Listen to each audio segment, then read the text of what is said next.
She kissed him like it was a checklist item. No hesitation, no eye contact, no emotion. Just lips brushing his cheek as she reached for her car keys like she'd done it 1,000 times before and couldn't even remember the last time it meant something.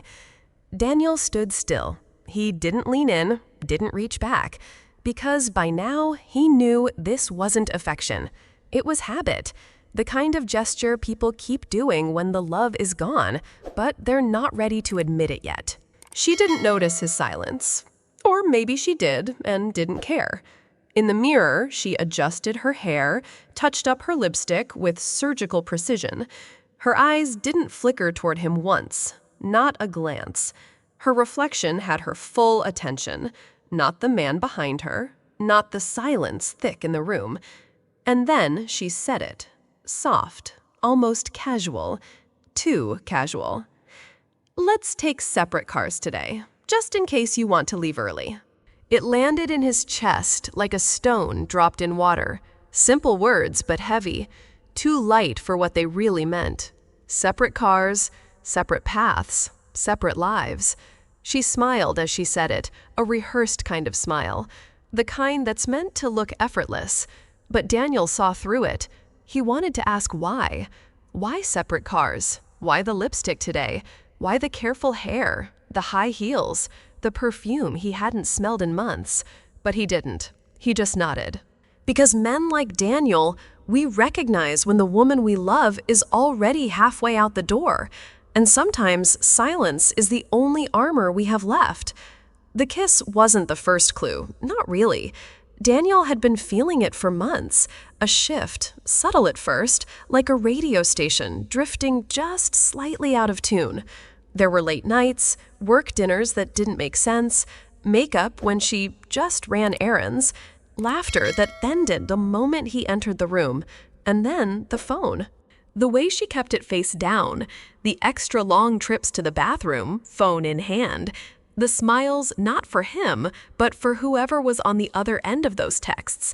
Once, he walked into the kitchen and saw her laughing at something on her screen. When he asked what was funny, she locked the phone, smiled tightly, and said, "Oh, it's nothing, just a meme."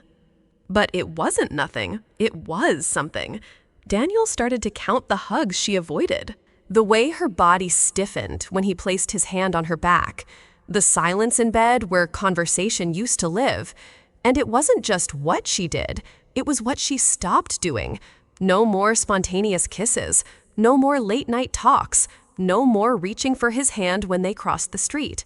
Every little detail became a breadcrumb, and Daniel, he followed them quietly, patiently, and with growing dread. Because deep down, he already knew. That kiss this morning, it wasn't the beginning, it was the confirmation. The road was quiet, just the sound of tires humming against the pavement and the occasional whisper of wind slipping past the windows. Daniel kept his eyes ahead, hands steady on the wheel. He was trying not to overthink her kiss that morning, trying not to feel the weight of her lipstick, her high heels, her careful smile. In the passenger seat, Aiden sat unusually still. He wasn't humming, wasn't kicking the seat, wasn't doing anything an 8-year-old normally does on a long drive. And then his small voice broke the silence. "Dad, Mom doesn't know I found this." Daniel glanced over, confused. "What is it, buddy?" Aiden opened his palm, slow, like he wasn't sure if it was a good idea. There, resting in the middle of his hand, was a white plastic hotel key card, room number 237, scrawled in blue ink beneath it, Mark. Daniel's heart didn't stop. It clenched. His fingers tightened around the steering wheel. His throat closed. He didn't say a word. Aiden looked up at him, searching his father's face for a reaction, but Daniel only gave him a small nod, a soft smile, like it was nothing, but it was everything. Daniel didn't ask questions. He didn't press his son.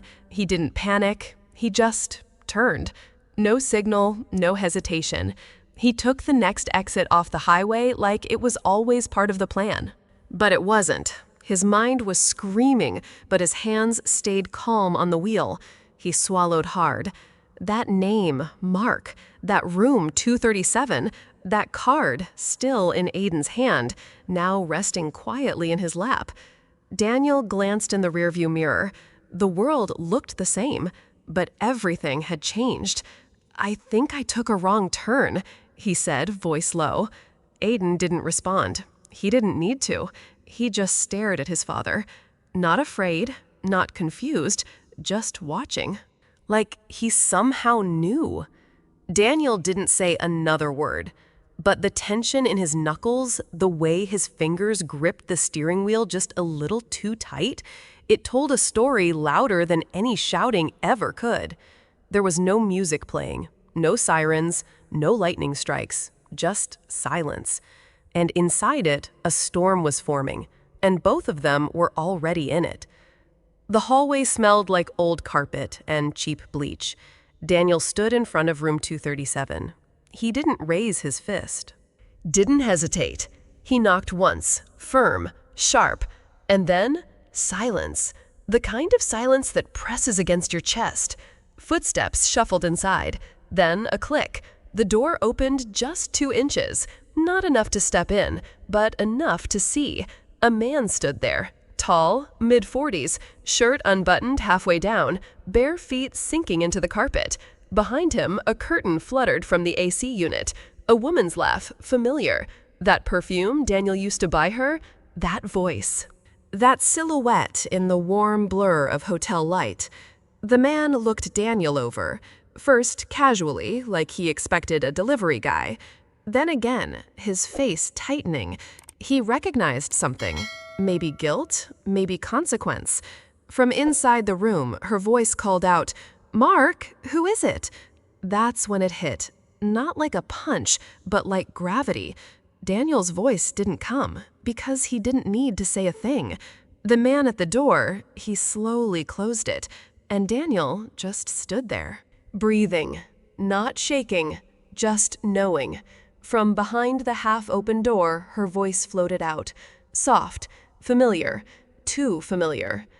"Mark, who is it?" That was it. Just a name, just a question, but it pierced deeper than any confession could. Daniel didn't move, didn't answer, because the moment she said his name, not Daniel's, but Mark, it was over. There was no misunderstanding, no excuse, no more pretending.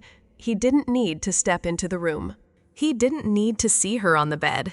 He didn't need her to explain, apologize, or even look guilty. The truth was already standing in front of him, barefoot, half-dressed, and too stunned to speak. Daniel simply stood there, outside a room where trust had been buried, where loyalty had been traded for laughter and lies.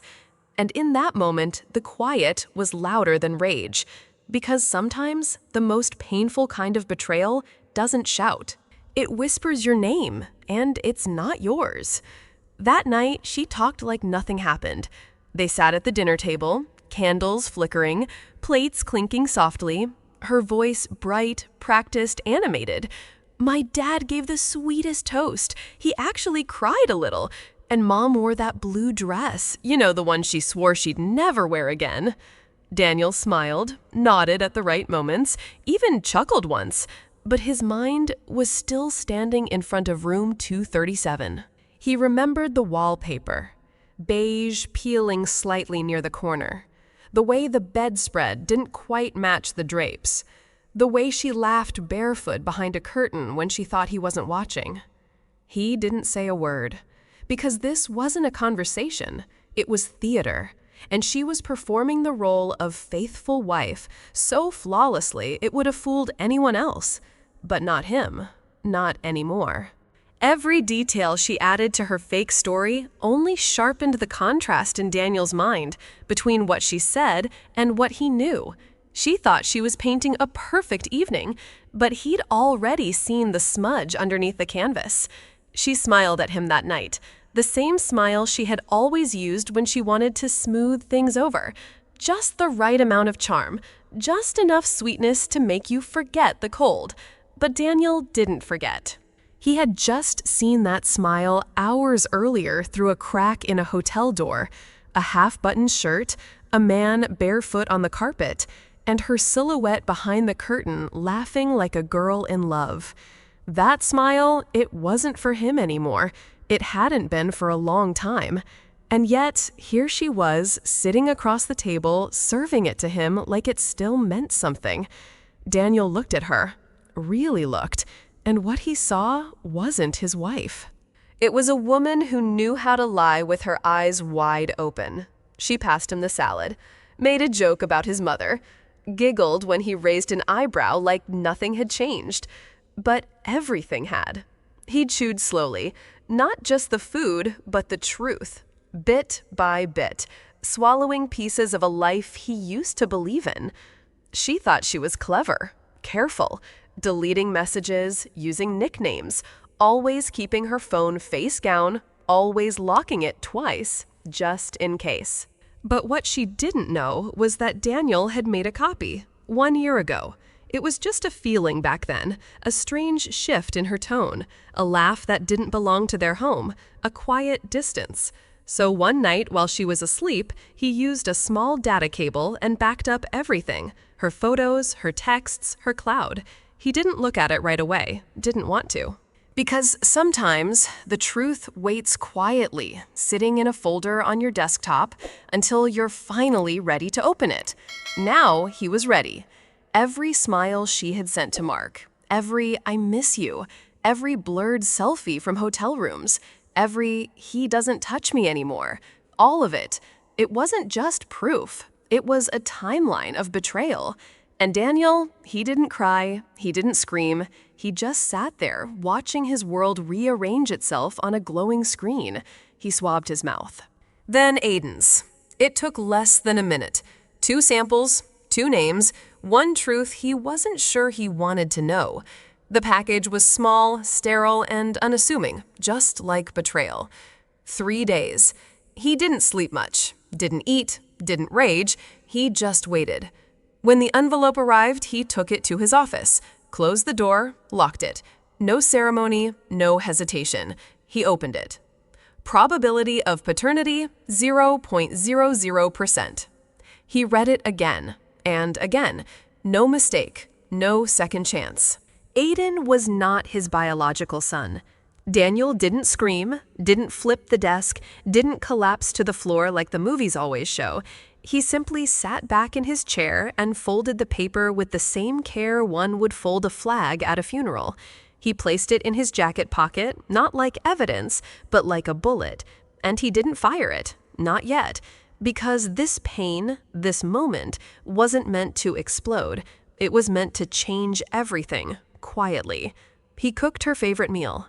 Pasta with garlic cream sauce, a salad with the dressing she liked. He even chilled the white wine just right. The house smelled warm, inviting. The lights were dim, candles flickered softly on the table. Music played her playlist, not his. Daniel set the plates, polished the silverware, folded the napkins. He did it all quietly, like a man hosting a dinner party, not preparing for the final chapter of a marriage. When she walked in, she paused.